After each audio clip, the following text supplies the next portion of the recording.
بسم اللہ الرحمن الرحیم لا اقسم بہذا البلد نہیں، جو تم سوچ رہے ہو وہ نہیں. کیا وہی دنیا کی محبت، دنیا کی چیزیں؟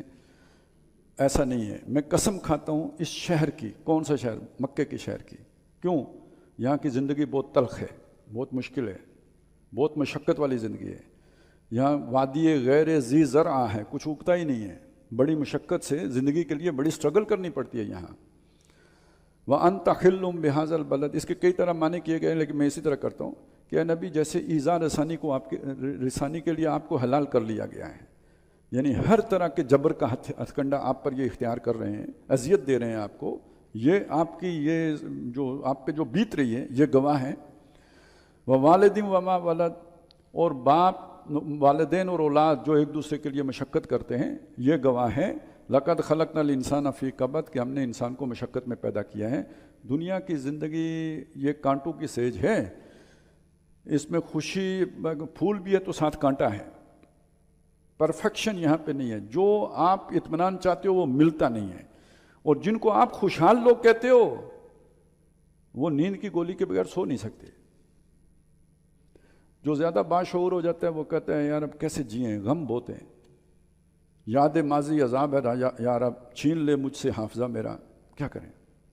کوئی بات سیدھی نہیں، ارمان ہی نہیں پورے ہو رہے. بہت نکلے میرے ارمان مگر پھر بھی کم نکلے، تو اب کیا کریں؟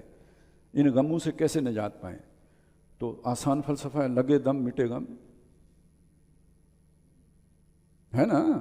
میں میکے کی راہ سے ہو کے گزر گیا، ورنہ سفر حیات کا بہت طویل تھا. کیا کرتے، کیسے گزارتے؟ نہیں گزرا جا سکتا، مشقت بہت تھی. لہذا لگے دم مٹے غم، اور چڑھاؤ اور ایک گونا بے خودی مجھے دن رات چاہیے. میں سے غرض نشاط کس روح سیاہ کو ہے. شراب پی کے مزہ لینا تو میرا کوئی یعنی یہ تو بہت ہی روح سیاہ، یعنی سیاہ چہرے والا. میں سے غرض نشاط کس روح سیاہ کو ہے، ایک گونا بے خودی مجھے دن رات چاہیے. یہ یاد ماضی کاٹنے کو دوڑتی ہے، ارمان نکل کے نہیں دے رہے، مستقبل کی امیدوں کے پر خوف کے سائے ہیں. اس سب سے بچت کا ایک ہی طریقہ ہے کہ 2 گھونٹ لو، بے خودی، ساتویں آسمان پہ جو ہے نا جہاز بن کے اڑو. ٹھیک ہے، تو آرام سے زندگی جیو. وہ کیا پیتا ہوں غم مٹانے کو، وہ ایک غزل ہوتی تھی نا، وہ بھی سارا فلسفہ یہ ہے. اور آخری کیا ہے جی؟ خودکشی کر لو. تو اس زندگی پہ ریجے بیٹھے ہو یار، اس پہ لگے ہوئے ہو، انجام اس کا یہ ہے. اور پھر آخر کیا وہ پیچھے پڑا ہے، یا ایھا الانسان انک کادح الی ربک قدحا فملاقی. یہ مشقتیں اٹھاتے، یہ مصیبتیں جھیلتے، یہ دکھ سہتے، آخر اپنے رب سے جا ملو گے. کتنے غم ہیں. جو آپ کا محبوب ہے مر گیا، آپ نہیں بچا سکے. بیٹا ہے آپ کی آنکھوں کے سامنے اللہ اٹھا کے لے گیا، آپ کچھ نہیں کر سکتے. اور یہ حادثے سب کے ساتھ ہوتے ہیں. کون ہے آخر جس کے ساتھ یہ حادثے نہیں ہوتے؟ یہ زندگی ہے، اس کو لے کے بیٹھے ہوئے ہو. تو ایک تو یہ سمجھایا، لیکن یہ کہ جو نہیں سمجھتے ان کا طرز عمل بیان کیا. ایحسب ان لن یقدر علیہ احد، کیا وہ انسان یہ سمجھتا ہے کہ کسی کا اس کے اوپر بس نہیں چلے گا؟ وہ آزاد ہے، جیسی چاہے من چاہی زندگی بسر کرے. یقول اہلکت مالا لبدا، مشہوری کے لیے مال خرچ کر دیا. کہتا ہے میں نے بہت جناب جو ہے وہ کیا ہے، صدقہ کیا، خیرات کیا. ایحسب ان لم یرہ احد، کیا وہ یہ سمجھتا ہے اسے کسی نے دیکھا نہیں؟ اب اس کے بعد اس تقدیر کا ذکر آیا، جو اللہ نے صلاحیتیں دی ہیں ان کا ذکر آیا، ان نعمتوں کا ذکر آیا. الم نجعل لہ عینین، کیا ہم نے اسے 2 آنکھیں نہیں دی؟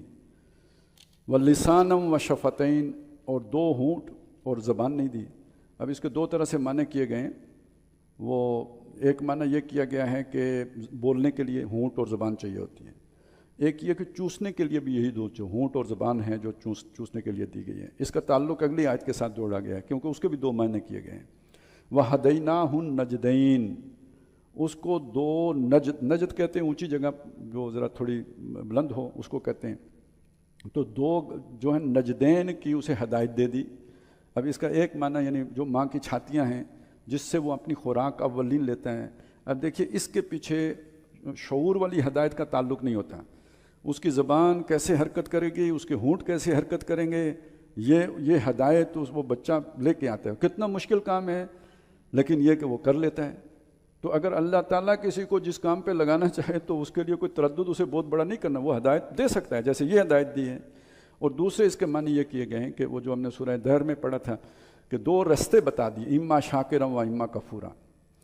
تو اس معنی میں پھر دیکھیں گے تو یہ جو ہے نا یہ لسانم و شفتین کا مطلب ہوگا جی بولنے کی صلاحیت. کے آپ جو ہے نا وہ اس جو بھی الفاظ کے ذریعے سے کس طرف جاتے ہو, ہدایت کی طرف آتے ہو, یعنی الفاظ ہی سے سمجھنی ہے نا ہدایت, یا یہ کہ گمراہی کی طرف جاتے ہو.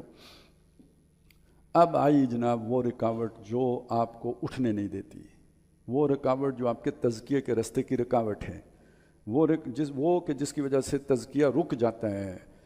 یوں سمجھیے کہ وہ جو ابھرتا ہوا جو درخت ہے نا وہ ادھر ہی چوڑ مڑ ہو جاتا ہے, بجائے اٹھنے کے وہ بالکل بجھ کے رہ جاتا ہے. وہ کیا ہے؟ فلک تخم العقبہ. یہ انسان ایک گھاٹی عبور نہیں کر سکا, ایک رکاوٹ عبور نہیں کر سکا, ایک بیریئر پر سے نہیں گزر سکا. وما ادراک ما العقبہ. اور تمہیں کوئی پتہ ہے وہ بیریئر کیا ہے؟ وہ ہے فک و رقبہ, کسی غلام کو آزاد کرنا. گردن آزاد کرنے کا مطلب غلام آزاد کرنا. او اطعام فی یوم ذی مسغبہ, یا کسی کو کھانا کھلانا بھوکے کو جس دن خود اپنے پیٹ کے لالے پڑے ہوں. دیکھیں نا, ایک تو اب یہ سمجھ لیجیے کس قسم کے تزکیے کی بات ہو رہی ہے.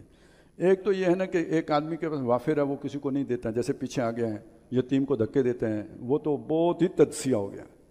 اس کے نسبت ایک اور شخص ہے کہ جس کے پاس چلیں 6 روٹیاں ہیں, 4 اس نے خود جو ہے نا اڑا لی, تو 2 مانگنے والے کو بھی دے دی, چلیں بہت اچھا, اس کے مقابلے میں تو بہت اچھا بات ہے.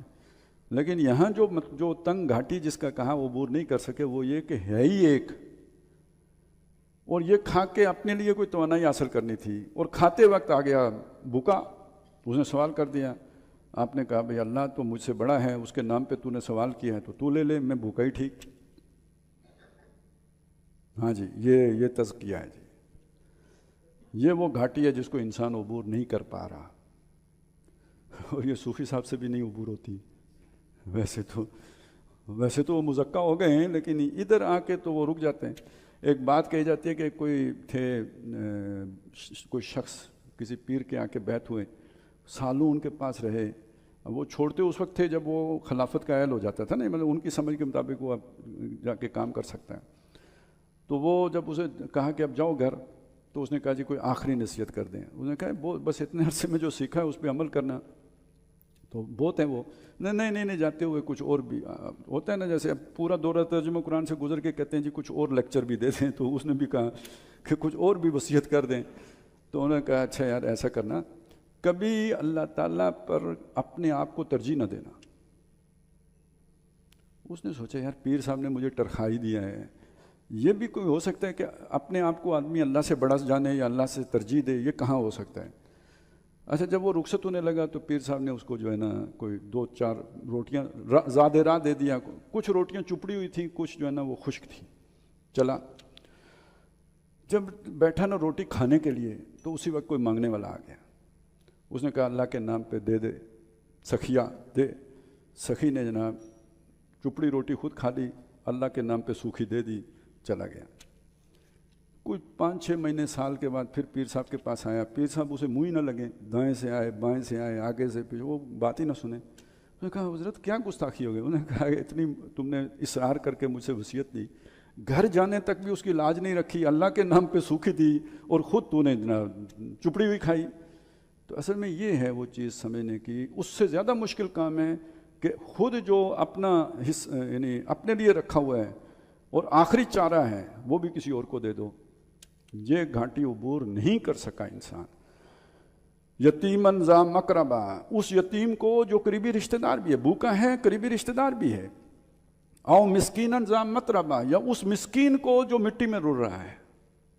انسانی ہمدردی اگر نہیں ہے تو کوئی تزکیہ نہیں ہے. وہ دینداری جس نے آپ کو کٹھور دل بنا دیا ہے, وہ دینداری کہ جس نے آپ کے اندر سے انسانی ہمدردی نکال دی ہے, وہ کون سا تزکیہ ہے.